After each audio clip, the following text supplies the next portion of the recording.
Hello दोस्तों, welcome back my video. तो कैसे हैं आप लोग? आशा करता हूं सब लोग अच्छे रहें और अच्छे रहना चाहिए।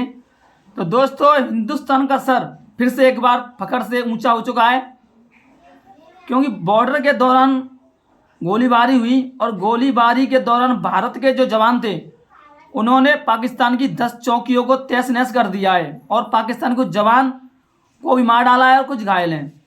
तो आइए हम आपको दिखाते हैं वो बॉर्डर की पूरी वीडियो, किस तरह भारत के जवानों ने पाकिस्तानी चौकियों को उड़ाया और जवानों को मार के ढेर कर दिया। तो चलो चलते हैं सीधा वीडियो की तरफ। हमारे पास छोटी छोटी क्लिपें हैं, वो हम आपको दिखाएंगे और सारी चीज़ से रूबरू कराएंगे और सारी सच्चाई आपके सामने ला के रख देंगे। तो चलो चलते हैं सीधा वीडियो की तरफ, देर ना करते हुए। वैसे पाकिस्तान की गोलीबारी का बीएसएफ के जवानों ने मुंहतोड़ जवाब दिया। जवाबी कार्रवाई में पाक रेंजर्स के 10 से 11 पोस्ट तबाह कर दी। बताया जा रहा है कि बीएसएफ के एक्शन में पाकिस्तान को बड़ी तबाही हुई है। कुछ पाक रेंजर के मारे जाने की भी है। यूएवी ड्रोन मिला है ये, और इस ड्रोन को लेकर सुरक्षा एजेंसियां अलर्ट हो गई हैं। ये बड़ी अपडेट है, सुरक्षा एजेंसियां जो है वो अलर्ट मोड पर है। रेड फोर्ट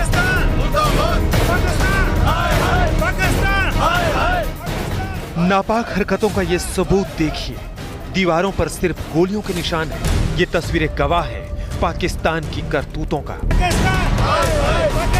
ये नाराजगी सीमा पार से लगातार हो रही गोलीबारी। तो दोस्तों, जैसे कि आपने देखा किस तरह गोलीबारी हुई और किस तरह भारतीय जवानों ने पाकिस्तान की 10 चौकियों को उड़ा डाला। दोस्तों, पाकिस्तान की फटकाएं फिर से दोबारा 13 हो चुकी है और पाकिस्तान इसी डर में है कि हिंदुस्तान से हम लोग बच पाएंगे कि नहीं बच पाएंगे। कहीं नहीं जा सकते। भारत अपनी चीजों को लेकर पूरी तरह तैयार है।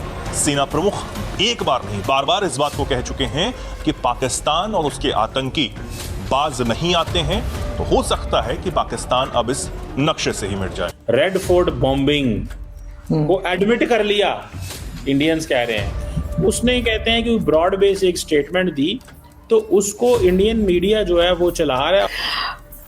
सर देखिए, मेरा ख्याल है कि ये जो पहले आज़ाद कश्मीर के प्राइम मिनिस्टर रह चुके चौधरी अनवारुल हक ऐसे कुछ नाम है उनका, तो उनको एहतियात करनी चाहिए। ना सिर्फ ये बल्कि कोई भी अगर पाकिस्तान की मिनिस्ट्री में रहा हो, पाकिस्तान की गवर्नमेंट में रहा हो या आज़ाद कश्मीर में रहा हो, जहाँ भी, इन लोगों के स्टेटमेंट जो हैं वो ऐसी नहीं होनी चाहिए कि जिससे कि दूसरे लोगों को ये इम्प्रेशन मिले कि जी हमने कुछ किया है। देखिए सर, मेरा ख्याल है इस तरह के ये लोग जो हैं उनको एहतियात करनी चाहिए बात करते हुए, इसलिए कि चाहे ये तो खैर फिर भी प्राइम मिनिस्टर रह चुके, लेकिन अगर कोई प्राइम मिनिस्टर ना हो के भी अगर कोई मीडिया पर्सन ही हो या कोई इस तरह से लोग जो जिनको लोग देखते सुनते हैं, अगर वो भी ऐसी बात करें, चाहे वो हिंदुस्तान के हो या पाकिस्तान के, तो बात शुरू हो जाती है। आपको याद होगा कई बार, क्या मेरे ख्याल है 2-3 बार तो मैंने भी देखा है पिछले 5-6 साल में, कि कभी कभार अगर कोई वीडियो ऐसी आ जाती है मेजर गौरव की और उसमें कोई बात वो बता रहे होते हैं और इत्तेफाक से ऐसा हो जाए तो उनकी तो वीडियो चला के हमारे DGISPR साहब जो है वो बोलना शुरू कर देते हैं कि ये देखो ये लोग बता रहे थे और इन्होंने ऐसा हो गया।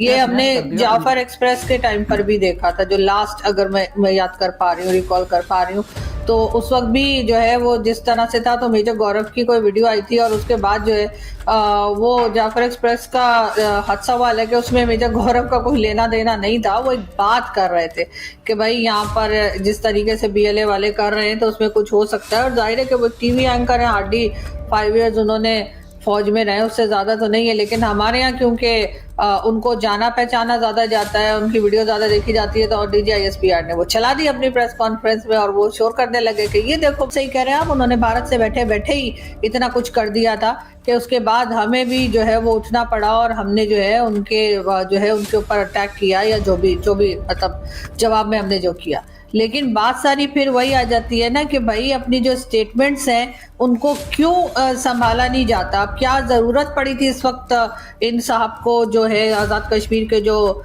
फॉर्मर प्राइम मिनिस्टर ने, ये सब कुछ कहने की कि जी हम यहाँ से वहाँ तक, मतलब हमारे यहाँ जो है ना वो और कुछ नहीं होता, बयानबाजी बहुत तगड़ी करते हैं, कोई भी हो, चाहे वो आज़ाद कश्मीर के प्राइम मिनिस्टर हों, चाहे एक्स प्राइम मिनिस्टर हों, चाहे फॉर्मर हों, चाहे इमरान खान थे या नवाज शरीफ थे या शहबाज शरीफ, हर एक जो है वो सर स्टेटमेंट बहुत तगड़ी देते हैं। मतलब ये लोग जो हैं वो हर वक्त ऐसी बात करते हैं जिससे मजीद झगड़ा बढ़े, दूसरे को बुरा लगे, उसके बाद वो भी आगे से पलट के वही जवाब दे। जब वो कहते हैं कश्मीर ले लेंगे, कश्मीर में घुस जाएंगे, तो वो क्या होता है जब वो कहते हैं कब कहा उन्होंने? वो तो कह रहे हैं कश्मीर के लोग खुद आ जाएंगे, उन्होंने तो कहा ही नहीं कि हम कश्मीर में घुस जाएंगे या कश्मीर ले लेंगे। उनके यहाँ से तो स्टेटमेंट ये आती है कि कश्मीर वाले खुद हमारे साथ आके मिल जाएंगे, और उसके लिए वो रीजन